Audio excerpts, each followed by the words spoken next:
Estamos estudiando Primera de Pedro, vamos domingo a domingo caminando por esta hermosa carta que escribió el apóstol Pedro y hoy nos encuentra en el capítulo 2, comenzando el capítulo 2, vamos a enfocarnos en los versículos del 1 al 10. Por tanto, desechando toda malicia y todo engaño e hipocresías y envidias y toda difamación, deseen como niños recién nacidos la leche pura de la palabra, para que por ella crezcan para salvación, si es que han probado la bondad del Señor. Y viniendo a Él como a una piedra viva, desechada por los hombres, pero escogida y preciosa delante de Dios. También ustedes, como piedras vivas, sean edificados como casa espiritual para un sacerdocio santo, para ofrecer sacrificios espirituales aceptables a Dios por medio de Jesucristo. Pues esto se encuentra en la Escritura. Yo pongo en Sión una piedra escogida, una preciosa piedra angular, y el que crea en él no será avergonzado. Este precioso valor es, pues, para ustedes los que creen, pero para los que no creen, la piedra que desecharon los constructores, esa en piedra angular se ha convertido, y piedra de tropiezo y roca de escándalo. Pues ellos tropiezan porque son desobedientes a la palabra, y para ello estaban también destinados. Pero ustedes son linaje escogido, real sacerdocio, nación santa, pueblo adquirido para posesión de Dios, a fin de que anuncien las virtudes de aquel que los llamó de las tinieblas a su luz admirable. Ustedes en otro tiempo no eran pueblo, pero ahora son el pueblo de Dios. No habían recibido misericordia, pero ahora han recibido misericordia. Este es un hermoso pasaje que habla de nuestra identidad en Cristo, habla de nuestra responsabilidad por estar en Cristo, por haber nacido de nuevo, pero también nos habla del carácter de nuestro Dios, el carácter de Cristo. El texto que estamos leyendo comienza diciendo, por tanto, y este por tanto, tenemos que recordar que cuando Pedro escribió esta carta, él escribió una carta, ¿verdad? No tenía capítulos y versículos y divisiones como tiene nuestra Biblia hoy en día. De hecho, la primera Biblia que tuvo capítulos y versículos fue de 1560, que fue la Biblia de Ginebra, pero es algo moderno, no es que Dios inspiró, ¿verdad?, los capítulos y los versículos, no, es una carta. Entonces, cuando nosotros nos acercamos, en este caso el capítulo 2, y dice, por tanto, bueno, indefectiblemente nosotros tenemos que ir para atrás. ¿Por qué? Porque por lo tanto, es una locución adverbial consecutiva. Se emplea también como una conjunción e indica que lo que viene como consecuencia lógica de otra cosa. Entonces la carta no comienza y por lo tanto es la consecuencia de algo que Pedro venía escribiendo. Obviamente, hace un par de domingos, el pastor Juan Carlos nos predicó eso, pero vamos a recordar, por tanto, ¿qué pasa? Vamos a ir un poquito para atrás a los últimos versículos del primer capítulo, Primera de Pedro 1, 22 al 25, para entender de qué está hablando Pedro en el segundo capítulo. Versículos del 22 al 25 del primer capítulo dice, puesto que en obediencia a la verdad, ustedes han purificado sus almas para un amor sincero de hermanos, ámense unos a otros entrañablemente de corazón puro, pues han nacido de nuevo, no de una simiente corruptible, sino de una que es incorruptible, es decir, mediante la palabra de Dios que vive y permanece. Porque toda carne es como la hierba y toda su gloria como la flor de la hierba. Sécase la hierba, cáese la flor, pero la palabra del Señor permanece para siempre. Esa es la palabra que a ustedes les fue predicada. Y ahí viene el capítulo 2. Por lo tanto, entonces este pasaje, este final del capítulo 1, habla de la necesidad del amor entre los salvos, entre los hermanos. Hemos nacido de nuevo, hemos nacido de la palabra, entonces debemos de amarnos con un amor puro, ¿no? Y dice que Dios nos ha purificado para que nosotros podamos amar a nuestros hermanos sinceramente o genuinamente. Dice que debemos amarnos entrañablemente con un corazón puro. Entonces, hemos nacido por medio de la palabra de Dios y la palabra de Dios permanece para siempre. Por lo tanto, que se podría traducir como por ende, en consecuencia, por eso, por tal razón, dado que, por consiguiente, como resultado, por el motivo, las razones antes mencionadas, a causa de lo que antes se ha dicho. Por lo tanto, como han nacido de la palabra de Dios, como tienen que amarse entrañablemente, como la palabra de Dios permanece para siempre, por lo tanto, desechando toda malicia, ahí entramos en el capítulo 2, y todo engaño, e hipocresías y envidias y toda difamación, ¿qué debemos de hacer? Deseen como niños recién nacidos la leche pura de la palabra para que por ella crezcan para salvación, si es que han probado la bondad del Señor. Entonces ahí entendemos también por qué Pedro dice por lo tanto, porque acaba de recordarnos que la palabra de Dios fue la que nos hizo nacer, fue la palabra de Dios, fue el mensaje de Dios, fue el poder de Dios que nos hizo nacer de nuevo. No de una simiente corruptible, sino de una simiente pura. Por eso debemos de amar puramente, o sinceramente, o genuinamente. Como hemos nacido de la palabra de Dios, debemos dejar de lado la malicia, el engaño, la hipocresía, la envidia y toda difamación, y debemos desear la palabra de Dios como bebés hambrientos. Hay un comentarista bíblico lo comparó como una dieta. Dice, es como, dejen de lado estos alimentos, la malicia, el engaño, la difamación, esto dejen de lado y coman esto. Esto es el alimento bueno. La palabra desead, que está en imperativo, es una palabra fuerte que usa Pedro. Desear la palabra de Dios es lo natural para una persona que ha nacido de la palabra. Como hemos nacido de nuevo, como hemos sido salvos por el Señor, lo natural, lo normal es que nosotros deseemos la palabra de Dios. En la versión de los 70, o quizás más conocida como la Septuaginta, es una traducción griega antigua del Antiguo Testamento, que fue escrito en hebreo. Se hace esta traducción en griego del Antiguo Testamento y se usa esta palabra que Pedro usa para el deseo más profundo del hombre por Dios. La usan, por ejemplo, en Salmos 42 del 1 al 2. Como el siervo anhela, ahí está la palabra en griego, como el siervo anhela las corrientes de agua, así suspira por ti, oh Dios, el alma mía. Mi alma tiene sed de Dios, del Dios viviente. ¿Cuándo vendré y me presentaré delante de Dios? Entonces, los traductores y teólogos escogieron esta misma palabra en griego para hablar del deseo más profundo que tiene el alma humana por Dios. Y esa es la palabra que Pedro usa. Anhelen, deseen, quieran.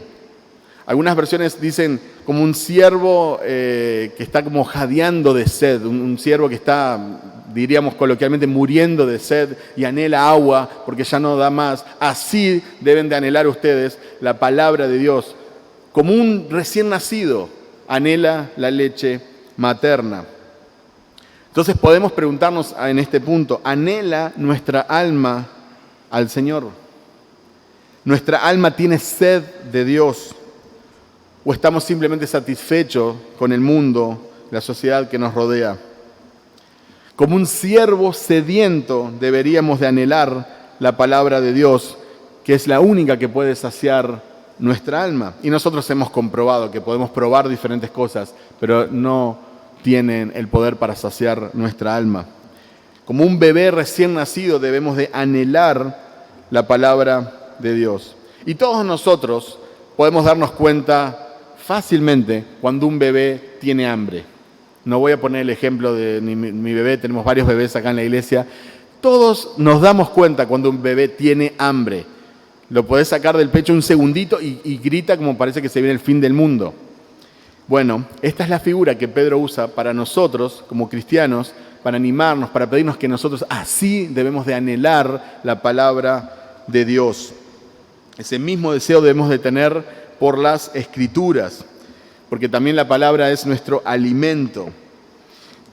Dice la expresión también crecer para salvación. Si es que somos salvos, creceremos. Eso es lo normal, lo natural. Si es que han probado la bondad del Señor, significa que se han sido salvos. Nosotros, como cristianos profesamos que hemos conocido la misericordia de Dios, hemos conocido la bondad de Dios, entonces seremos salvos. Entonces nosotros nos vamos a alimentar para crecer en esta salvación, para crecer en este mensaje que nos ha salvado, que nos ha cambiado. Ahora, la palabra de Dios también usa otras referencias comparando la palabra de Dios con la leche, pero a veces tienen diferentes significados. Y no debemos confundir las referencias a la leche espiritual que se encuentran en otros pasajes. Pedro, en este pasaje que estamos estudiando, quiere que anhelemos la palabra de Dios como un recién nacido anhela la leche materna. ¿Sí? Entonces es un sentido positivo, ¿no? Anhelen la palabra de Dios como un bebé anhela la leche. Pero Pablo, en otro pasaje, nos dice que no debemos conformarnos solo con leche, y se refiere a verdades básicas, sino que debemos de anhelar alimento sólido. El autor de Hebreos, que no sabemos a ciencia cierta quién es, también nos anima a comer alimento sólido, o sea, verdades profundas de la palabra de Dios. Si quieren me pueden acompañar, vamos a ver estos dos versículos para que quede claro que están apuntando a cosas diferentes. Primera de Corintios 3, del 1 al 2. Así que yo, hermanos, no pude hablarles como a espirituales, sino como a carnales, como a niños en Cristo. Les di a beber leche, no alimento sólido, porque todavía no podían recibirlo. En verdad, ni aún ahora pueden. Se dan cuenta que usa el mismo ejemplo, pero con una connotación totalmente diferente. Entonces, nosotros debemos de anhelar la palabra como un bebé anhela la leche espiritual. Ahora, en nuestra vida cristiana nosotros vamos madurando, ¿verdad? Y no debemos de conformarnos solo con leche. Nosotros necesitamos alimento sólido. Ninguno de nosotros sobreviviría con la dieta que tiene un bebé. Así como obviamente un bebé no debería tener acceso al tipo de alimentos que comemos nosotros. Nosotros tenemos que comer alimentos sólidos, sanos, ¿verdad? Que nos van a ayudar a crecer. En Hebreos 5, el autor de Hebreos también tiene una asociación a la leche muy similar a la que encontramos en 1 Corintios, Hebreos 5, 12 al 14. Dice, pues aunque ya debieran ser maestros, otra vez tienen necesidad de que alguien les enseñe los principios elementales de los oráculos de Dios. Y han llegado a tener necesidad de leche y no de alimento sólido. Porque todo el que toma solo leche no está acostumbrado a la palabra de justicia, porque es niño. Pero el alimento sólido es para los adultos, los cuales por la práctica tienen los sentidos ejercitados para discernir el bien y el mal. Entonces, esto simplemente para poder entender estas comparaciones, por si nos acercamos a estos versículos. Por un lado, debemos de anhelar la palabra como niños recién nacidos, pero por otro lado, debemos de madurar y alimentarnos como adultos maduros con alimento sólido. Entonces, si sos un adulto que hace años está en la iglesia, no podemos leer solamente como Juan 3:16, bueno, Dios nos ama y bueno, ya hice el devocional del día, cumplí con el Señor. Se espera que nosotros nos alimentemos de la palabra. Por eso tenemos estudios bíblicos, por eso venimos al culto, debatimos, hablamos, profundizamos, porque queremos crecer en cuanto a este alimento, ¿verdad? Pero el deseo nuestro debe ser siempre como el de un niño que anhela la leche materna. Creo que Pedro es muy claro en cuanto a eso. Y luego va a continuar Pedro escribiendo, vamos a 1 de Pedro 2, del 4 al 8, los siguientes versículos en nuestro pasaje.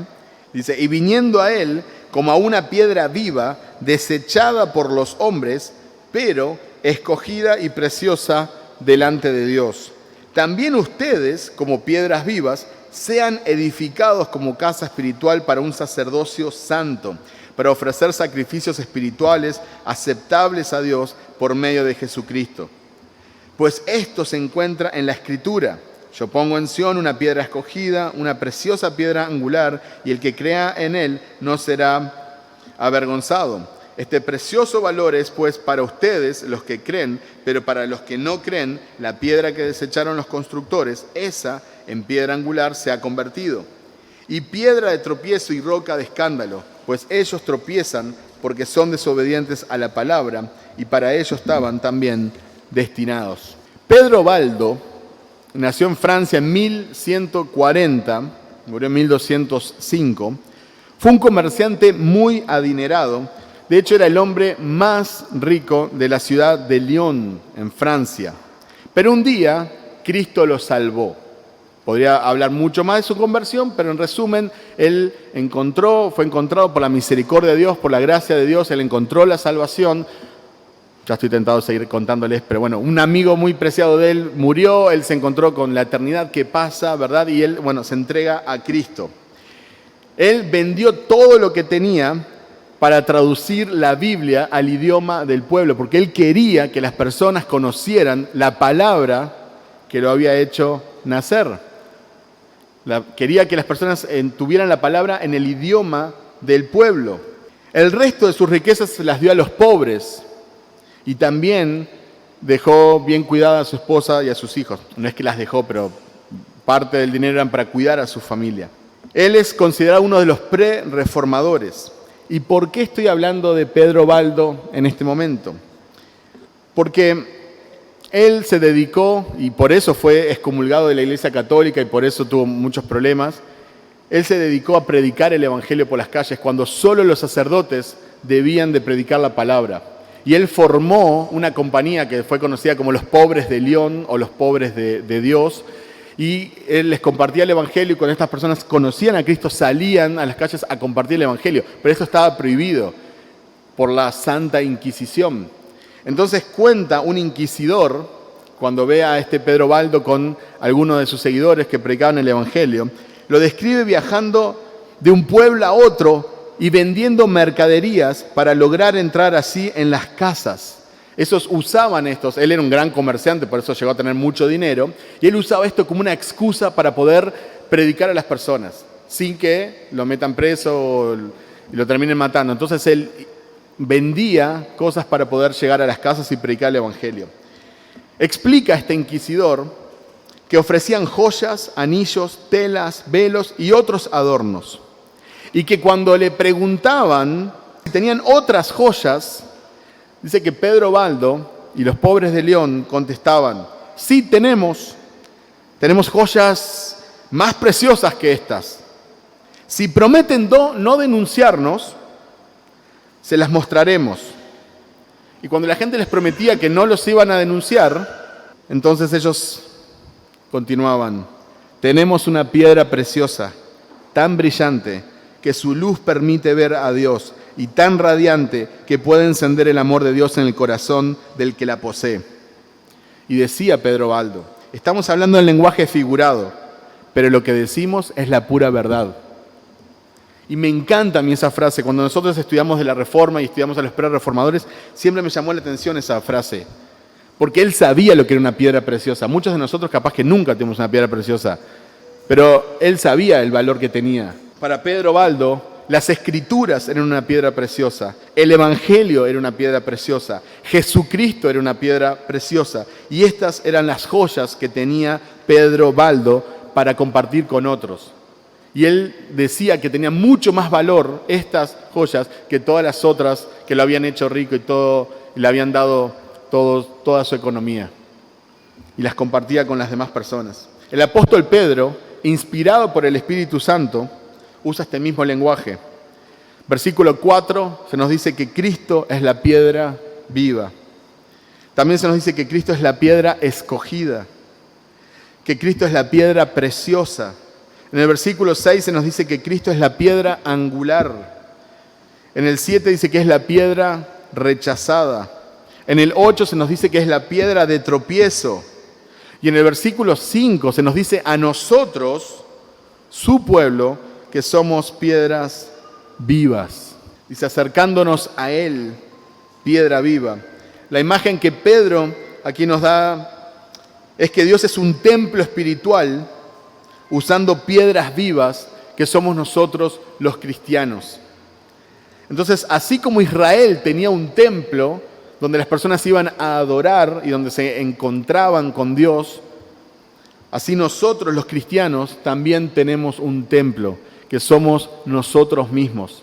No es este lugar, somos nosotros, cada uno de nosotros. El templo cristiano es espiritual y nosotros somos ese templo. Por eso dice 1 Corintios 6:19, ¿O no saben que su cuerpo es templo del Espíritu Santo que está en ustedes, el cual tienen de Dios y que ustedes no se pertenecen a sí mismos?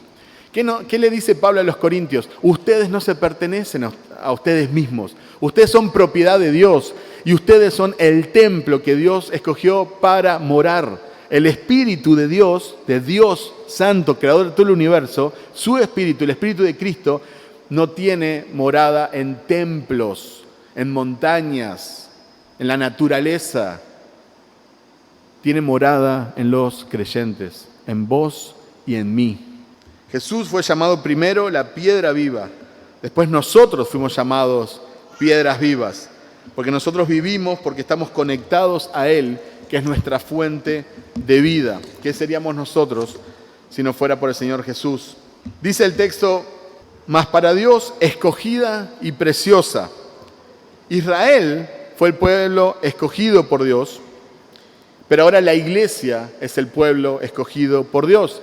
Y somos personas de diferentes etnicidades, somos personas de diferentes trasfondos, somos personas diferentes con textura física, somos personas con diferentes economías, con diferentes niveles de educación, somos personas que venimos de diferentes culturas, diferentes idiomas, pero tenemos algo en común que es superlativo, que va mucho más allá de cualquier diferencia física, cultural, económica, de educación que podamos tener, y es que somos templo del Dios Santo. Y el Espíritu Santo vive tanto en personas pobres como en personas ricas, en personas negras como en personas blancas, en personas que hablan hebreo como en personas que hablan guaraní. Ese es nuestro Dios.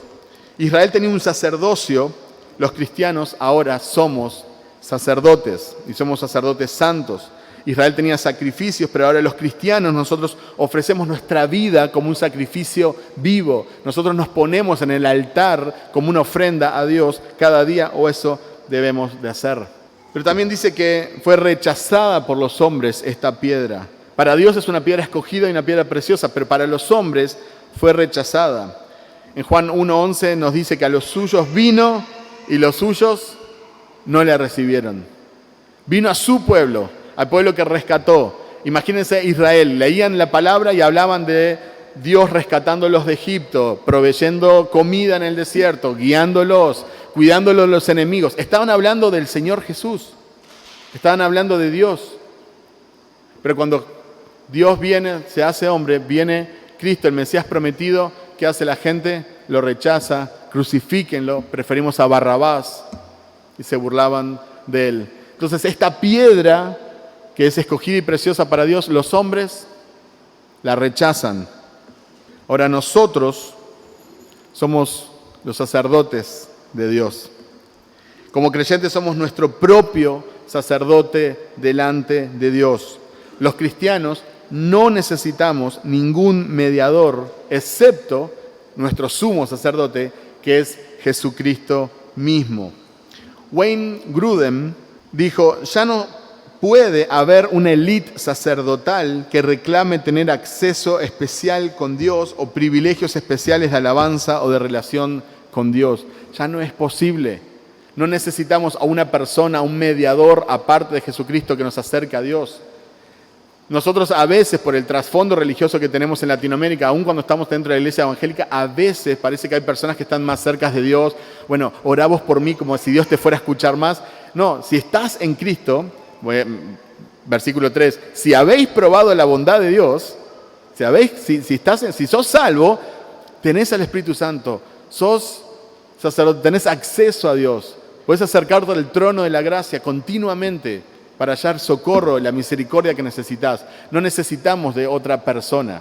Obviamente que en la iglesia Dios pone pastores, pone maestros para guiarnos y nosotros nos necesitamos unos a otros para animarnos en el Señor, por supuesto. Hay sabiduría en la multitud de consejeros, pero no necesito a una persona que me represente frente a Dios. Porque el único mediador entre Dios y los hombres es Jesucristo. No hay otro nombre bajo el cual podamos ser salvos, sino el de Jesucristo. Entonces, en ese sentido nosotros somos sacerdotes. Nosotros como cristianos evangélicos creemos en el sacerdocio universal del creyente. Dios mora en nosotros y nosotros tenemos acceso a su presencia constantemente. mente. La idea de Pedro no es que Dios haya abandonado Israel o que no tienen más lugar en el plan redentor. Lo que Pedro quiere enfatizar es que el cristianismo no es inferior al judaísmo. Imagínense a estos judíos del primer siglo, muchos de ellos fueron parte del judaísmo, de su sistema religioso, de su sistema de sacrificios, y ahora está algo nuevo, ¿no? ¿Cómo tengo acceso a Jesús por la fe? No tengo que obrar, ya no tengo que hacer sacrificios, Él fue el sacrificio. Obviamente que era difícil de entender, pero Pedro quiere dejar bien en claro que el cristianismo no es inferior al judaísmo. Ofrecer sacrificios espirituales aceptables a Dios por medio de Jesucristo. Dios hace el trabajo de edificar, pero nosotros nos ofrecemos como sacrificios agradables a Él cada día. Una piedra viva por sí sola no podría edificar nada grandioso, pero Dios está obrando en los creyentes y también está obrando en los creyentes juntos, no solamente individualmente, juntos nosotros somos una casa espiritual. Dice el texto, de aquí pongo en Sión la piedra principal del ángulo, u otras versiones dicen la piedra angular. Y no hay duda de quién es nuestra piedra angular. A pesar de que los hombres la desechen, la rechacen, Cristo ha venido a ser la piedra angular de la edificación de la iglesia. Cristo es la base de la iglesia. Estamos fundados sobre Él. En el Antiguo Testamento podemos ver a Cristo. Por ejemplo, en Salmo 118, Jesús es la piedra angular. En Isaías 8 es la piedra de tropiezo. En Isaías 28, piedra de fundamento. En Daniel 2, la piedra supernatural. También es la piedra que dio agua a Israel en el desierto. Dice Pablo a los Corintios, todos comieron el mismo alimento espiritual y todos bebieron la misma bebida espiritual porque bebían de una roca espiritual que los seguía. La roca era Cristo. Entonces Pedro está usando un lenguaje que todos podían entender y con el cual estaban bien familiarizados. Para vosotros, pues, los que creéis, Él es precioso, dice Pedro. La piedra angular es rechazada por los desobedientes e incrédulos, pero indudablemente Él es precioso para todos los que creemos. Ayer hablábamos en el estudio bíblico precisamente eso, ¿no? Antes nosotros no podíamos ver la gloria de Cristo, no podíamos ver su hermosura porque estábamos cegados por Satanás mismo, 2 Corintios 4, del 3 al 6. Pero nosotros ahora, nuestros ojos fueron abiertos, nosotros podemos ver la gloria de Cristo, podemos ver su hermosura, nosotros apreciamos su misericordia, apreciamos su perdón, apreciamos su gracia, porque conocemos, por eso anhelamos su palabra como niños recién nacidos, porque nosotros conocemos. Pero las personas que no conocen, las personas rechazan a Jesucristo. La fe salvífica, o sea, la fe que salva, nos permite ver la hermosura de Cristo y su gloria. Spurgeon dijo, ¿es precioso Jesús para tu alma? Recuerda, tu condición depende de la respuesta a esta pregunta. ¿Tú crees? Si Él es precioso para ti, pero si Él no es precioso, entonces no eres creyente y ya eres condenado porque no crees en el Hijo de Dios. Spurgeon entendía muy bien que si nosotros apreciamos a Cristo, si nosotros vemos la hermosura de Cristo, si nosotros anhelamos a Cristo, es porque Dios ha hecho una obra en nosotros y somos salvos. Pero también cuando nosotros no anhelamos a Cristo, no anhelamos su palabra, no tenemos hambre de su palabra, no nos queremos alimentar con la palabra, no queremos venir a la iglesia, no queremos congregarnos, no queremos exponernos a la predicación, no queremos estudiar la Biblia, nos tienen que forzar a comer como a los niños chiquitos cuando le hacen el avioncito, nos están abriendo la boca y tratando de meter. Por eso las iglesias hacen actividades y hacen diversión y show y esto y actividades, como obligando. Mi hijo que tiene 1 año no necesitamos obligarle a comer. Si él no tiene hambre es porque tiene un problema, porque algo está mal. Si no, un bebé recién nacido naturalmente necesita alimentarse. Y nosotros como cristianos también debemos de tener esta actitud. Debemos de anhelar a Cristo, debemos de anhelar su palabra. Y si no lo hacemos, bueno, debemos de identificar qué está pasando. ¿Por qué? ¿Por qué no anhelo? ¿Por qué no tengo hambre? ¿Por qué me cuesta estar con los hermanos en Cristo? Porque en la eternidad vamos a estar toda la eternidad con hermanos en Cristo. Los que hoy decimos aburridos o hipócritas, nos quejamos, bueno, vamos a estar la eternidad con ellos. Entonces debemos también buscar nuestro corazón, ¿qué pasa? Porque un alma que conoce a Cristo, un alma que fue nacida por la palabra de Dios, es un alma que anhela alimentarse de la palabra de Dios. Los incrédulos rechazan esta piedra fundamental, pero nosotros nos paramos en esta piedra fundamental, abrazamos a esta piedra. Nosotros nos entregamos, nos tiramos contra esta roca, porque es una roca de misericordia. Es la roca que nos salvó la vida, que dio estabilidad a nuestra vida, que nos cambió, que nos da propósito. Tropiezan en la palabra, dice el texto, siendo desobedientes, a lo cual fueron también destinados. Es destinado para aquellos que son desobedientes a la palabra de Jesús. Cualquier persona que desobedece a Jesús tiene como destino la destrucción eterna. Y luego Pedro da lugar a un pasaje hermoso que habla de nuestra identidad como cristianos. Se encuentra en los versículos del 9 al 10. Primera de Pedro 2, 9 al 10. Pero ustedes, fíjense el pero, porque acabo de terminar de hablar de aquellos que están destinados a la destrucción eterna. Pero ustedes, cristianos, personas que han nacido de la palabra, pero ustedes son linaje escogido, real sacerdocio, nación santa, pueblo adquirido para posesión de Dios, a fin de que anuncien las virtudes de aquel que los llamó a las tinieblas, a su luz admirable. Ustedes en otro tiempo no eran pueblo, pero ahora son pueblo de Dios. No habían recibido misericordia, pero ahora han recibido misericordia. Me encanta cómo Pedro nos habla de nuestra identidad, de lo que somos y también del propósito de esa identidad. Fíjense cuando dicen, a fin de que, está hablando del propósito, ¿para qué? O sea, nos encanta, ¿no? Podemos cantar, somos linaje escogido, real sacerdocio, suena bien, nación santa, pueblo adquirido para posesión de Dios, suena bien, me gusta. Sí, pero tiene un propósito tu identidad. Y es para que anuncies, para que compartas con el mundo las virtudes, para que compartas los atributos, para que compartas la persona que te rescató de las tinieblas más absolutas a la luz admirable. Hay un propósito, no es para nuestro orgullo, es para poder anunciar a otros quién es nuestro Salvador. Por eso termina esta sección Pedro recordándonos, hey, ustedes no eran pueblo, ahora son casa espiritual, ahora son una de las piedras preciosas, una piedra viva de la casa espiritual de Dios, ahora conocen, ustedes no rechazaron a la piedra viva, ustedes ahora presentan sacrificios, ustedes son linaje escogido, pero recuerden, ustedes no eran pueblo antes, ahora son pueblo.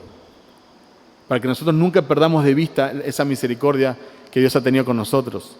Y aún enfatiza una vez más y dice, hey, ustedes no habían recibido misericordia, ahora han recibido misericordia. Y es casi como si Pedro preguntara, ¿qué van a hacer con esta misericordia? Es por la misericordia de Dios que nosotros podemos estar acá, podemos cantar a Dios, podemos escuchar su palabra, que podemos apreciar el Evangelio. Es por la misericordia de Dios que nosotros podemos desear la palabra de Dios. Es por la misericordia de Dios que podemos compartir con otros la salvación. Es por la misericordia de Dios que podemos acercarnos confiadamente al trono de la gracia cada segundo de nuestra vida. Es por la misericordia de Dios que tenemos salvación. Ustedes son linaje escogido. Estas eran cosas que pertenecían exclusivamente a Israel. Dios de todas las naciones de la tierra escogió a esta nación y nos dice bien en claro el Antiguo Testamento, no porque tuvieran algo especial, ciertamente no tenían nada especial y eran un pueblo bastante terco y rebelde, pero Dios decidió tener gracia sobre ellos. ¿Es diferente nuestra historia? ¿Teníamos algo especial? ¿Por qué nos rescató el Señor? ¿Es porque éramos inteligentes? ¿Porque éramos buenos? ¿Porque nos iba a usar? ¿Porque teníamos ciertas habilidades? No. Nosotros también somos un pueblo que vaga terco y rebelde, que una y otra vez parece que quiere volver a Egipto y que se escapa del Señor y que le damos la espalda. Pero nuestras faltas son muchas, su gracia es mayor. Su elección, o sea, ser escogidos, el sacerdocio y el llamado ya no son solo para Israel. es para los creyentes en Cristo Jesús. De hecho, no importa que seas judío, podés nacer en Israel, podés hablar hebreo, podés saber la Torá de memoria, podés andar con las trencitas estas acá, podés andar con el equipá, pero si Cristo no es tu Salvador, si vos no te encontraste con la roca de misericordia, si vos rechazás a esa piedra, entonces no vas a tener parte del pueblo de Dios. ¿Quién es el pueblo de Dios? Aquellos que estamos en Cristo Jesús. Sin importar si sos de Paraguay, de Argentina, de Israel. Lo que importa es si conoces a la roca de misericordia. Dice que nosotros somos un real sacerdocio. Los oficios de realeza y sacerdocio eran separados celosamente en Israel. Pero Jesús, quien es nuestro rey y sacerdote, los ha juntado en su pueblo. Y ahora nosotros, por estar en Cristo, porque Él es nuestro rey, nuestro sacerdote y nuestro profeta, nosotros ahora somos real sacerdocio para anunciar, como los profetas hacían, para anunciar las virtudes de aquel que nos rescató. Dice que somos un pueblo adquirido por Dios, somos especiales. ¿Por qué? Porque pertenecemos a Dios. Somos especiales en sus manos. Estos mismos títulos fueron aplicados a Israel, Éxodo 19, Deuteronomio 4, Deuteronomio 7, Isaías 43. Pero ahora en Jesús nos dice que nosotros somos el pueblo adquirido de Dios o por Dios. Y lo que les comentaba, que Pedro termina esta sección diciendo: vosotros en otro tiempo no erais pueblo, pero ahora sí son pueblo. Nosotros estuvimos sin esos privilegios. Una época donde solo la nación de Israel tenía esos privilegios, tenían los pactos, tenían las promesas, tenían el templo, tenían la ley y tenían que ser una luz a las naciones. Pero ellos tenían un trato especial de Dios que las demás naciones no tenían. Y este fue el plan que Dios ideó para ser glorificado y ser exaltado. Pero ahora Él nos ha escogido a nosotros y nos da esos privilegios a nosotros. Antes no éramos pueblo de Dios, antes no habíamos visto la misericordia de Dios, pero ahora hemos sido alcanzados con su misericordia. ¿Para qué? ¿Cuál es el propósito? Para que anunciemos a aquel que nos llamó de las tinieblas a su luz admirable. Entonces tenemos un nuevo principio de vida, somos linaje escogido, tenemos un acceso constante a Dios, porque somos real sacerdocio, tenemos un nuevo gobierno, porque somos una nación santa, tenemos un nuevo dueño, porque somos un pueblo adquirido por Dios, y tenemos una roca, que es una fuente de misericordia constante. No la rechazamos, nosotros la abrazamos, nos tiramos contra esta roca y abrazamos la misericordia que Dios nos da. Y si hay alguna persona que aún está rechazando esta roca de misericordia, bueno, hoy es el día de salvación. Hoy es el día de poner la fe en Cristo Jesús y poder abrazar la misericordia que Dios tiene para con nosotros. Los demás, anunciemos a aquel que nos rescató de las tinieblas. Porque no siempre estuvimos en la luz. Y Él nos rescató. Entonces ahora debemos de anunciar a otros. Amén.